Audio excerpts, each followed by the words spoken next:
Hello. Hello everyone. How's everyone doing here this fine Tuesday evening? Welcome to another Tuesday evening patrons only Eventide chat. Well, it'll be Eventide amongst other things. We're going to start mixing in some other content now and again. And this week I think we will be talking a little bit about Eventide, but we're going to be talking about a couple other things as well. Just thought I'd open up by, hanging out. Chatting with all of you about the news of the week. It's been an interesting kind of week. Obviously, we just got done with GenCon. Big, huge, massive show. Word is that they broke all of their attendance records and are genuinely back on track to pre-pandemic levels. Have more I could say about the fact that, maybe that's not the best idea considering the pandemic is over. But I don't think we'll dwell on that. Instead, I think we'll dwell mostly on good news and fun news. I'm assuming most of you have heard, but if you haven't, the Paizo Union won the Diana Jones Award.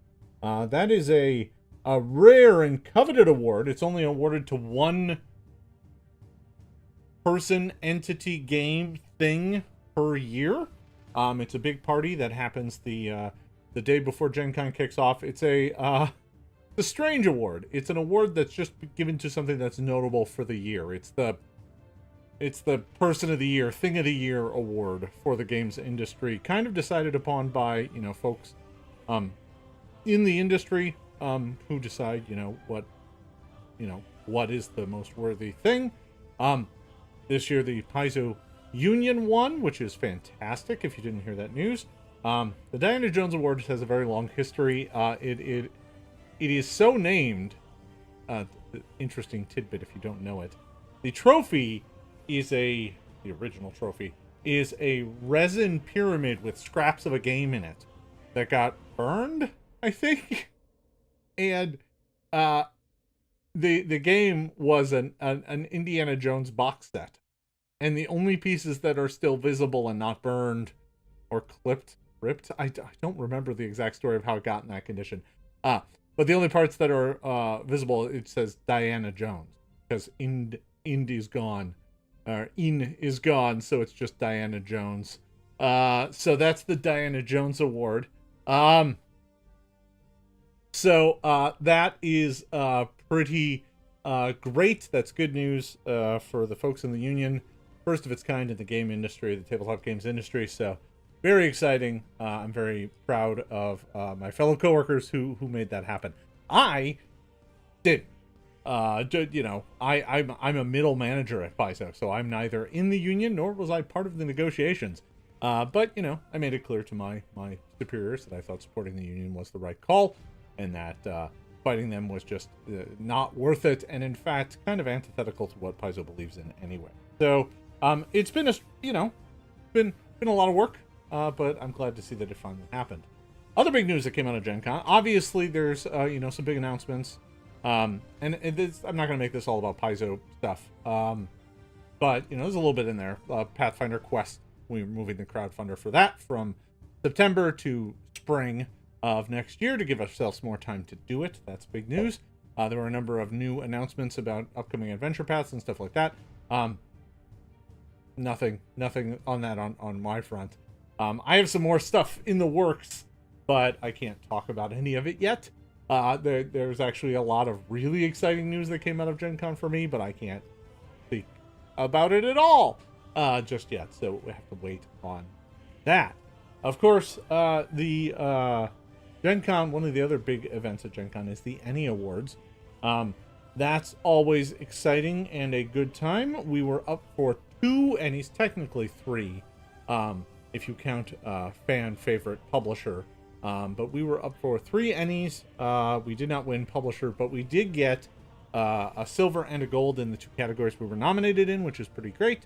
If you didn't hear the news on that, the ENnies are they're a different kind of award. The way they work is you submit your product, then the judges decide whether or not they want to nominate it, and if they do, they put it in category. You can suggest categories, but they can change it. So you don't always get control over where it appears or if it even appears, because the judges have to weigh hundreds of products and decide which ones are worth putting into the spotlight. So to that end, Paizo was up for best setting with the Tian Sha World Guide, and best rules for the Pathfinder player core. This is really exciting for me personally. Over the years, Paizo's won a lot of any award. There was a period of time where we would nab like 8, 9, 10 at one award show. That's a lot. We had a lot of fans because it's all fan voted. So, if you got a big fan base, you win the award. You are the most popular by that metric. So pretty exciting. But even back in Pathfinder First Edition's kind of heyday, when it was kind of, we had the biggest powerhouse of fans and we were submitting a whole bunch of stuff. Pathfinder was never nominated for best rule. We'd won Game of the Year, we'd won best product, we've won, best publisher, best cover art, best interior art, best writing, best a whole bunch of stuff. But we'd never been nominated for best rule until Pathfinder Player. And it took the silver. So that's very exciting. That's good. We finally got a medal on that category. I'm pretty excited about that. And the Tian Sha World Guide took gold for best setting. So very exciting stuff on that front. Having just recently led the team that made both those products.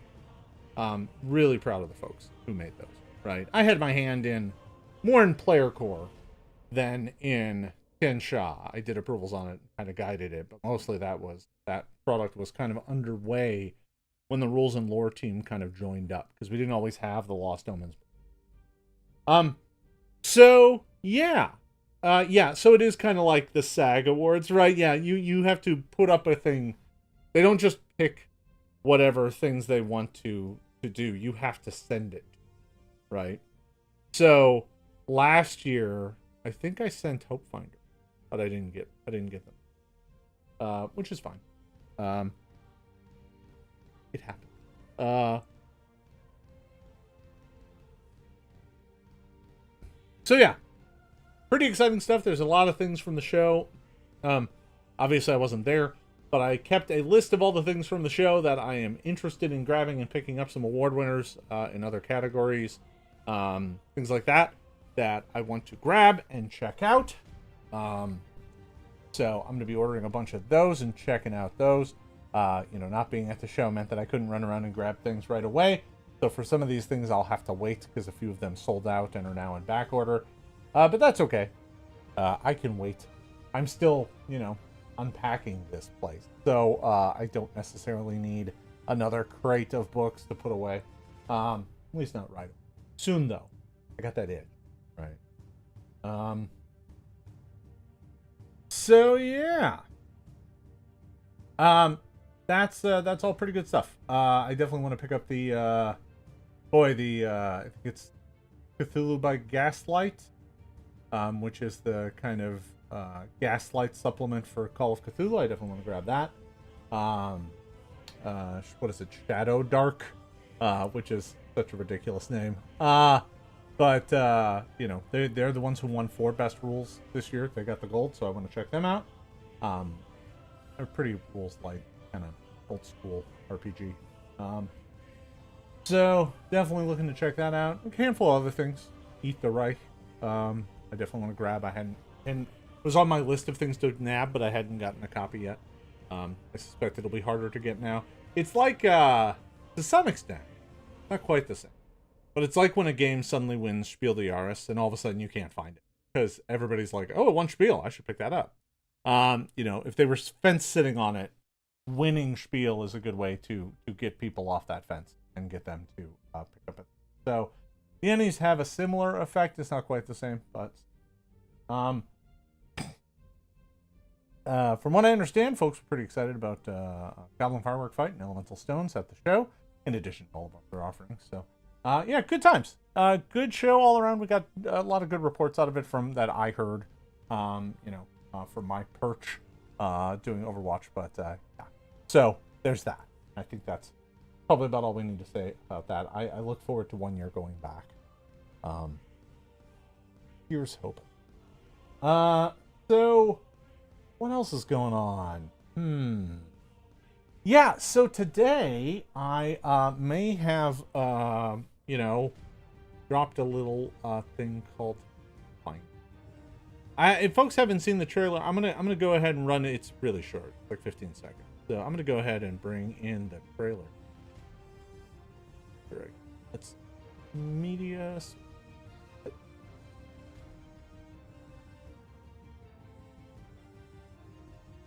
Loop it.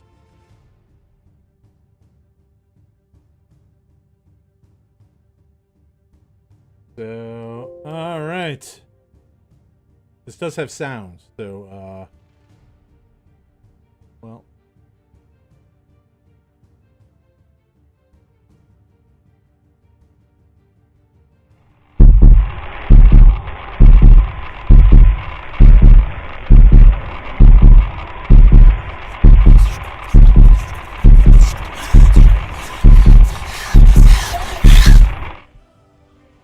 So there you go.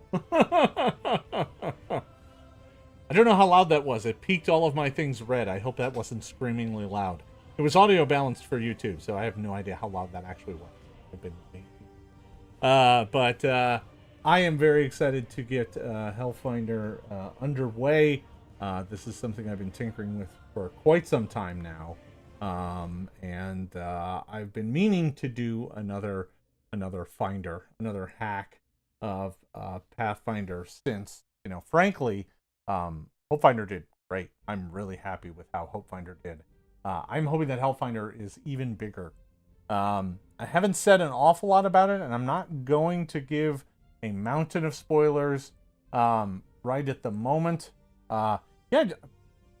Noting that it is pretty loud. Yeah, I'm kind of surprised how loud it actually came in because when I first recorded it, it was way too quiet. I had to turn everything up a bit. So weird.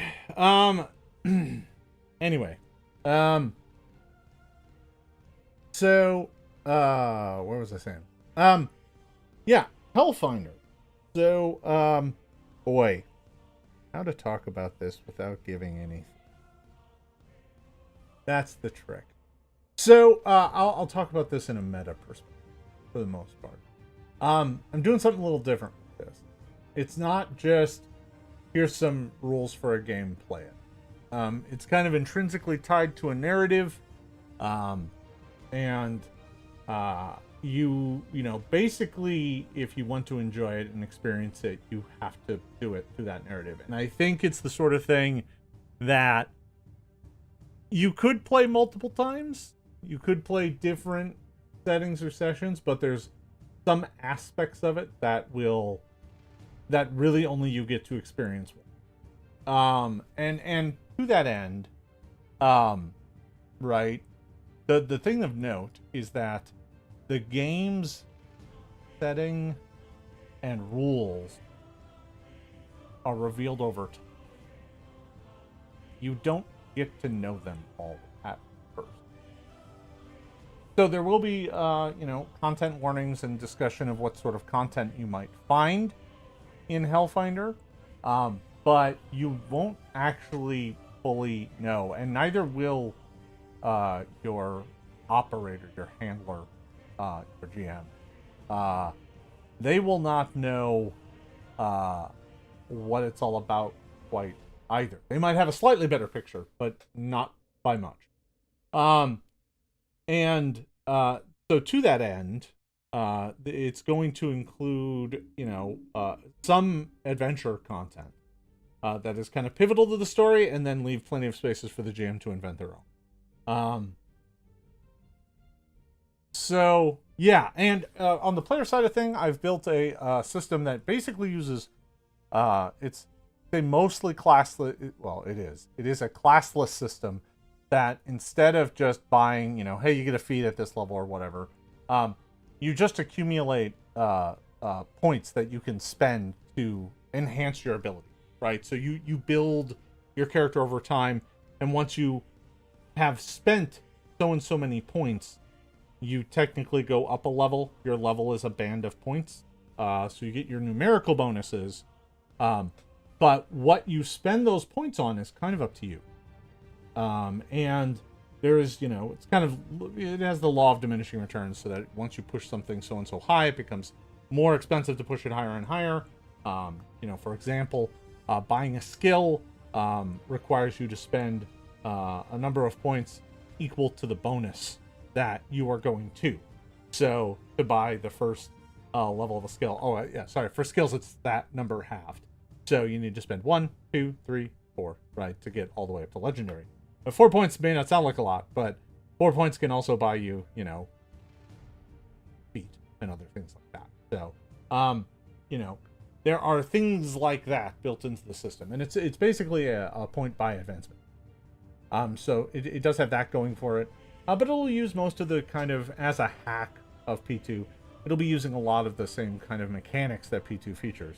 Combat works on initiative. Everybody gets 3 actions, right? It still uses crit successes. I'm not really changing the engine of the game. There may be some changes in power level, and obviously it's a modern game, so guns are going to be a thing, and they are going to be deadly. Even at low levels, you don't want to get shot. And as a result, characters are a bit more fragile, because you're ordinary humans in the world, and getting horribly hurt is a bad thing. So the other thing it's going to introduce is a system of stress and trauma. Trauma can be both mental and physical.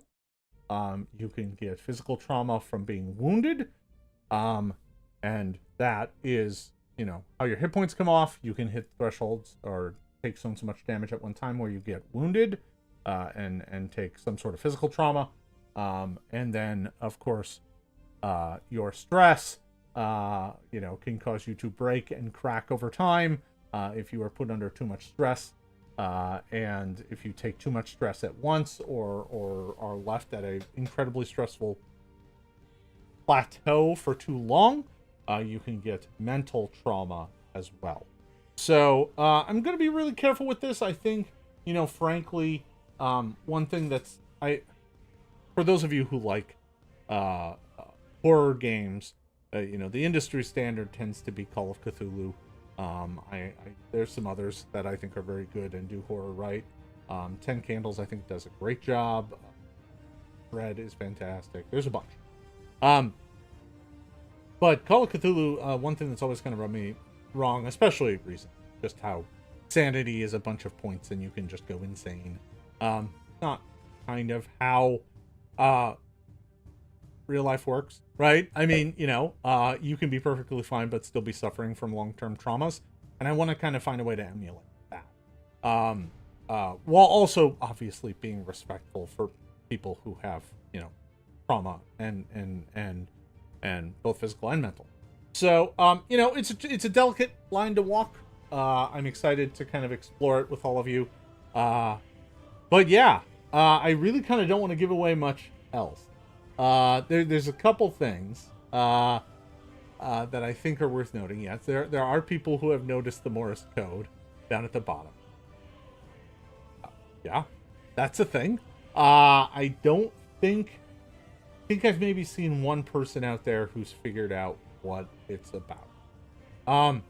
It's not hard. This isn't meant to be an ARG. I'm not making super hard puzzles yet. But yeah, that's a thing. Also, this thing is big into symbolism and meaning and numbers and other things. It's it's hard to talk about. It really is. This is the first time I've talked about it to really anybody. You are the first folks who have really gotten to see me speak about this at all, and some of it's still a little hard to talk about because there's so little there. I will say this: the game is actually set a few years in the future, but not so far that you'd be like, "Where's my laser gun?" No, but it is set a few years into the future. You all play agents working for the bottom of the barrel of a government agency. You are the rejects. You are the ones who have been put in basically the cleanup crew. But not in a fun way. Not like, oh, go clean up, this X-Files case or anything like that. It's more like, yeah, your job is to go and close down old field offices, or, search for missing, search for an agent who, went AWOL and you need to go clear out their apartment. Right? That kind of stuff. Yeah, that's the setup. And that's more than I've told anybody. But that's the setup, and over time it changes. So the crowdfunder, that's going to happen, will be for 3 packets of material. Packet 1, Packet 2, and Packet 3. At the start of play, you only open Packet 1, and you do not open Packet 2 until you're told. And you do not open Packet 3 until you're told. So, should be fun. I'm going to do something a bit novel in terms of presentation for this. Just to give you all a heads up, the prime way that you're going to get this product is a bunch of free-ring binder hold pages. The deluxe version, you can get the binder from me as well. But yeah, it's gonna come in. It's not gonna be bound as a book. It's gonna be in a binder, like you might find in the office of a government agent. So be ready for that. I'm pretty excited about it as a concept. I think it's corny, but it's on theme exactly. So I'm pretty hyped about it. So yeah, the crowdfunder is going to be for that. It's going to be, the basic version is just you get the packets, buy yourself a binder. So, that's the basic version. There will be a premium version that is, you get the binder that's branded, maybe some stickers and stuff on it to make it look like an authentic binder. I'm still trying to figure out a handful of things on the front. Some of it's but yeah, there'll be a deluxe version, and I might even do things like you get a laminated badge for the GM, right? Like a key card. Some other tchotchkes as well. I think I might try and go for government desk job verisimilitude on this. So, we'll see how it goes. Right? But I will say that theme-wise and content-wise, I am going for kind of a horror game. This game is meant to be kind of scary. I think you can do that with Pathfinder. I think making it work in Pathfinder the right way using the rules engine requires changes. Which is why I'm talking about a stress system and a trauma system. Because I do think that, generally speaking, the big challenge with using horror in Pathfinder is the way to solve most problems is through violence. That may not always work in health. So that's what I got. I will say this, keep looking. There's I know that there's one secret on that page that I don't think anyone's found yet. Very easy to miss, but there is secret floating around. There's nothing too dramatic. Not yet, anyway. I might do some more dramatic things later. But yeah, I'm very excited about it. I'll say this. I think this has some great potential. I do think that it's one of those things that if we do it right, folks are really going to talk. So I'm excited. I hope you are as well. Kind of excited to get it out there and get folks talking about it. I still have a lot of work to do on it.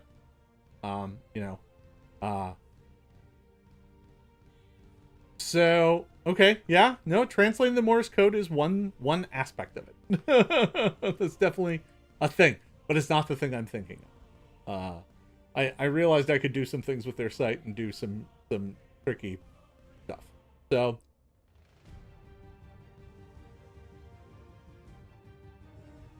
The Morse code wasn't meant to be hard. I could have made it hard, but not that way. Not at first.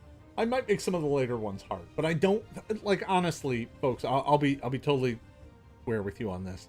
I do think that, like, properly doing puzzles and hidden stuff, especially on a static page where I can't control a lot of the elements, is really hard to do. Not impossible, but it's really hard to do. And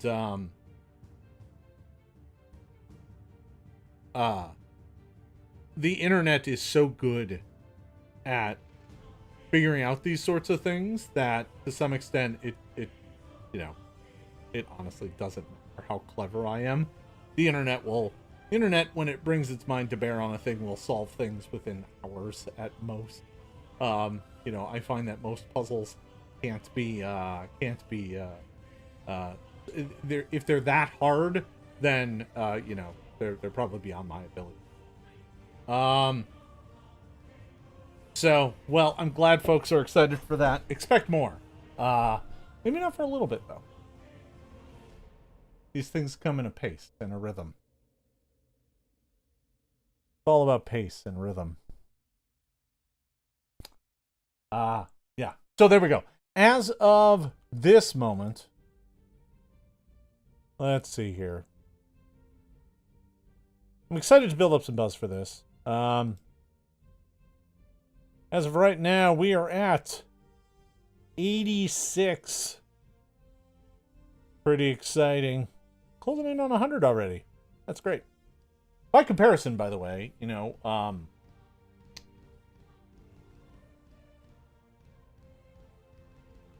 let me go here.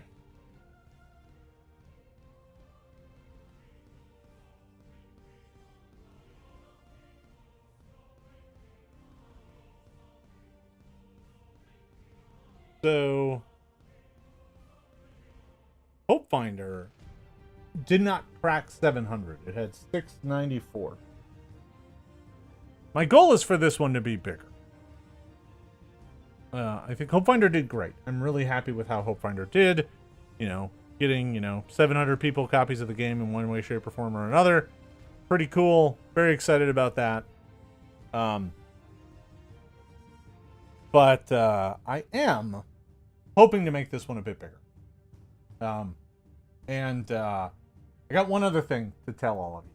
And this is kind of unrelated to the specifics of Hellfinder. My internally, I've got a little joke going on with myself here.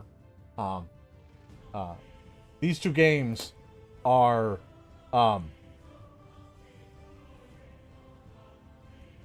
Cap will find it if he's looking at the HTML code. I'm almost certain of it. If he's digging through the code, he will find it. There's no way I can hide it from that, obviously. Hopefinder, Hellfinder. If you haven't noticed, I've done two games, both Finder games, and both start with an H. My H series. I'm doing games that start with the letter H. Just like that damn H in my last name that everybody puts in the wrong spot. So I'm hoping if I put out enough of these H games, people will finally get it. I didn't set out to do that intentionally, but, that's kind of what I'm doing. So, it's fine. People will figure it out eventually. Yeah, very excited. Hope you are as well. That is that. We still got quite a ways to go before we get to the launch. Obviously, the launch is in November. Again, why would I launch in November? That's a weird time to launch. Yeah, it is. It's all about symbolism. That's all I got to say. That's the launch, the end, everything. It's all carefully planned. I was waiting exactly for today to post the announcement. That was done intentionally. And not intentionally by I picked it, so it's intentional, but intentional because it has meaning. So Uh, anyway, yeah. Well, generally speaking, launching a crowdfunder right before the holidays isn't it? Yeah. But I don't care. That's the thing. I don't think I have to worry about this in the same way that some other larger businesses do. I'm going to be selling, something that is not super expensive and is frankly kind of a luxury item anyway. I'm actually kind of more excited not to be surrounded by a bunch of other awesome products grabbing for everyone's money. And the campaign starts in early November. So it'll probably end in early December. So a thing to think about, but I'm not too worried. I think it's going to be a fine time. I'm not much of one for the conventional wisdom at all times. Launch in these months. Only then. And I'm like, well, sure. But you can do it. I mean, I don't think you should launch on Christmas Day or anything like that. I think there are obviously days that if you do, it's going to be a bad idea. But I don't think this is. So, you could cram those papers in somebody's stocking. I don't know how big this thing's going to be yet. I'm still writing it. So, still trying to figure it out. Layout's going to be a real challenge. It's going to be a lot of hard work laying this thing out. So, we will see how that goes. It's going to be tough.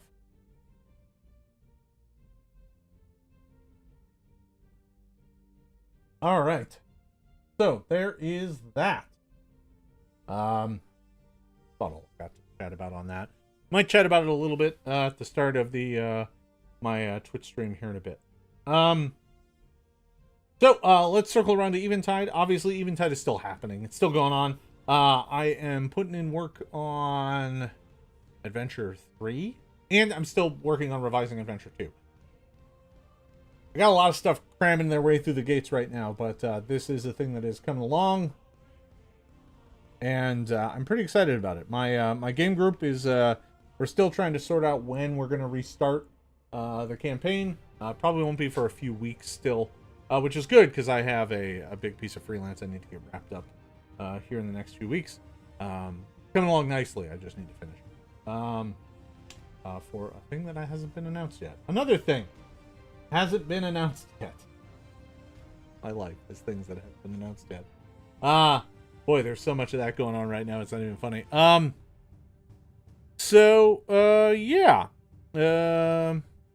Let me see.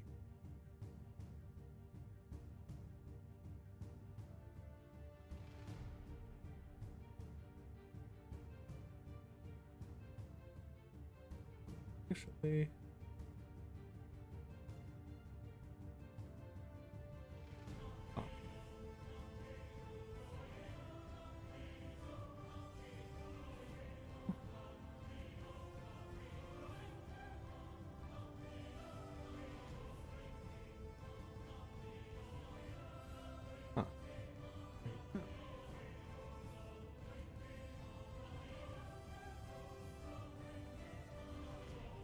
No, I guess.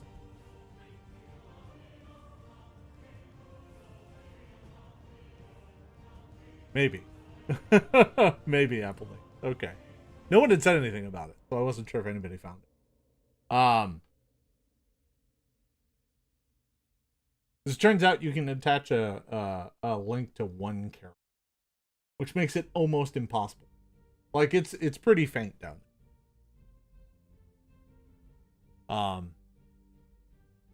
But yeah. I'm not going to say any more. I won't speculate along with all of you because obviously I know what's going on, but I'll leave it at that. That's just the first little tidbit. I'll leave folks to pour over that and figure some stuff. It'll all become more clear over time. That's the beginning. I was just looking for a thing that I thought I had in here, but it doesn't actually look like a...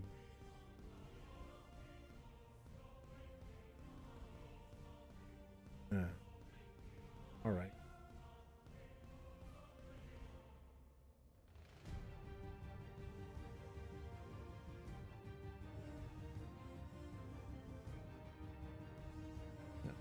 Okay. So, yeah. Let me get back to that. And then much time? 5-ish. Okay.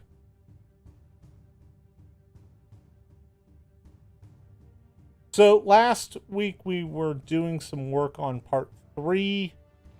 Um, we were going through and making notes about the various aspects of the Thunder Company and how they might screw with the party. When I last left the PC, my group is... do I have a map of the... Positive.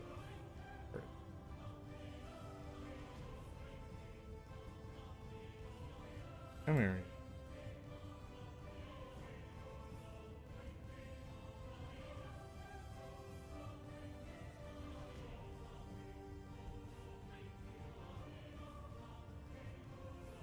There it is.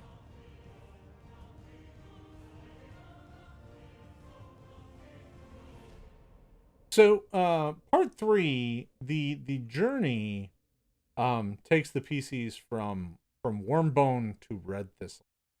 Wormbone being kind of in the middle of the map here, Red Thistle being off to the east.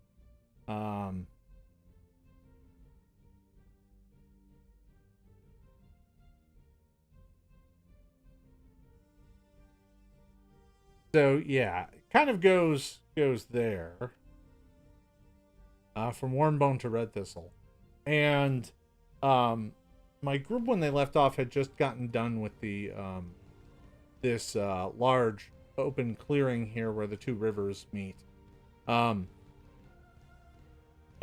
we're about to take the turn and start heading due east to Red Thistle. There's a path that kind of follows the river there. And so they're about to hit the hunter.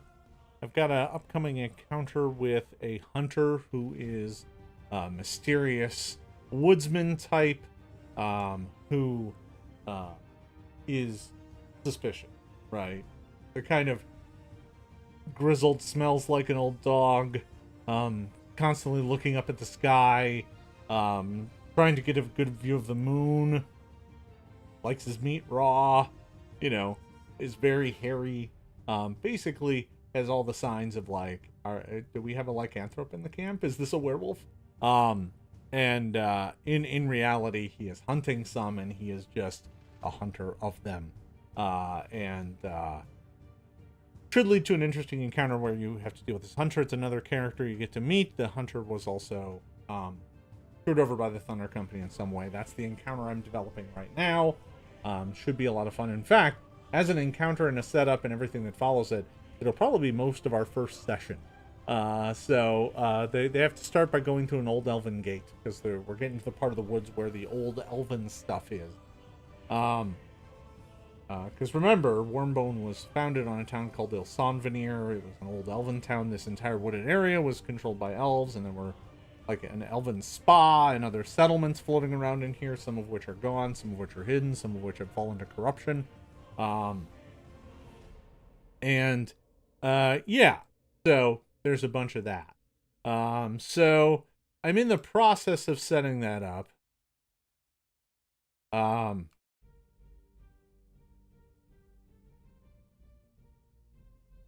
And I'm just trying to build all that back up, because I got to get my players back into the story. And I think this is also a good spot to drag them back into the Thunder Company arc of the story as well. Because this hunter is badly wounded because he camped with the Thunder Company and while trying to do this hunt, and it went poorly, and the Thunder Company basically abandoned him and he got hurt. He was relying on them. So it's yet another way that we can kind of show how the Thunder Company are kind of duplicitous and no good nicks. That's a term, right? No good nicks. We'll go with it.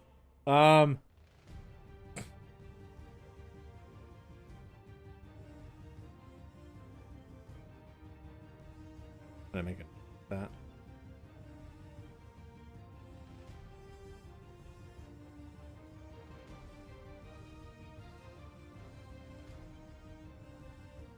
Okay. So that's kind of where we're at. The playtesting will kind of start back up with that. Obviously, then we're getting into the deeper part of the woods, and eventually we get to the Elven Ruins. So the Elven Ruins are a big thing that involves the lumberjacks from forever ago.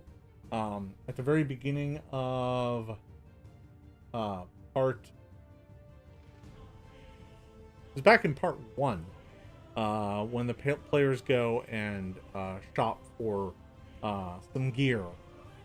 They meet these lumberjacks. I believe that's noted in part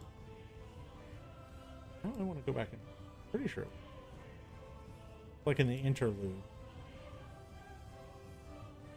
There you go.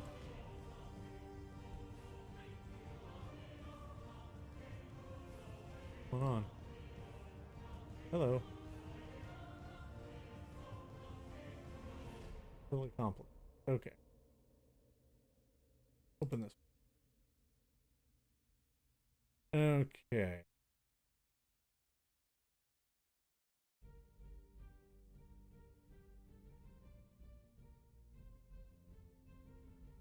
Yeah, moments in town. It's in there. It's in a sidebar, where you can treat with the lumberjacks.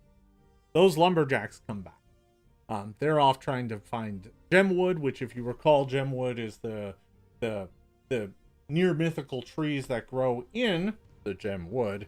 That their roots pull minerals up that calcify inside their bark and form gems. Calcify. Mineralize. So yeah, that's kind of going on. You need to save the lumberjacks from this elven ruin that has activated and has ensnared them. And that's kind of the next big story piece that I'm starting to build for. I'm working on a map and that sort of thing. I still need to, surprisingly, finish the map of Wormbone. Thing still isn't done. It got held up by the move, and I just never picked it back up, so I need to go back in and finish.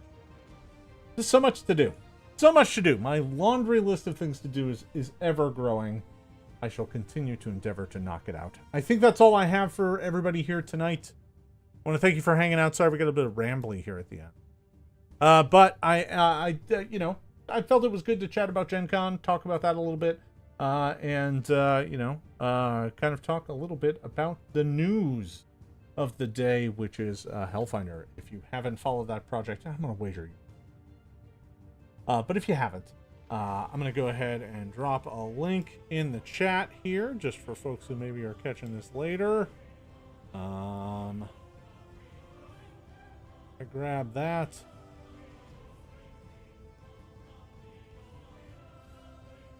There it is. And put this right here. That is the link directly to it. So, folks, I want to thank you for watching. Thank you for hanging out here tonight. It's been good. I'm going to get ready for my next stream, which is starting in just a little bit over 10 minutes. So thank you for watching. Thank you for hanging out. Thank you for your continued support. All of you here on the Patreon, I want you to know something. If I need playtesters for Hellfinder, you're going to be the ones I'm coming to. So, heads up. You may get a first crack at some parts of it, at least the first part.